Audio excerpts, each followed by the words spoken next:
سێ ڕۆژن دەولەتا ترکا داگیرکەر بنەسازی سازیên سڤیل û navendên ewlekariyê bombebaran û topebaran dike. Şêneyên herêma Bakur û Rojhilatê Sûriyayê bi tundî êrişên dagirkeriya Tirk yên li ser herêmê şermezar dikin. Hevserokê Desteya Tenduristiyê yê bajarê Helebê Osman Şêx Îsa diyar kir ku dewleta Tirk bi van êrişan hemû pîvanên hiqûqî bin pê dike. Yani em dizanin د سیاست دولت ترکیه دا تشتی نوی خوا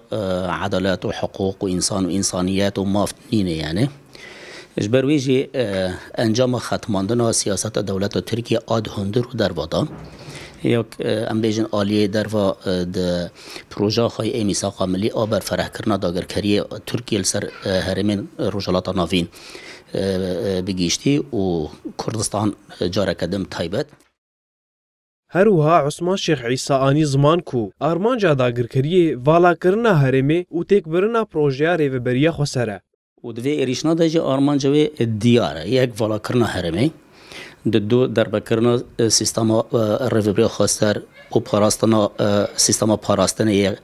Qesedê ye û her wiha derbekirina ev yekîtiyên êPKTyên ku di hundir Bakurjilatê Sûriyê de wek جاره یکمینه دناو آشتیه که نافخایی براتی و وکهف قدر او چارانو صاحب دستخوا دنویسینن د êrişên dagirkeriya Tirkiyên bê serûber de li ser herêma Bakur û Rojhilatê Sûriyeyê tanha 15 welatî şehîd û bi dehan birîndar bûne.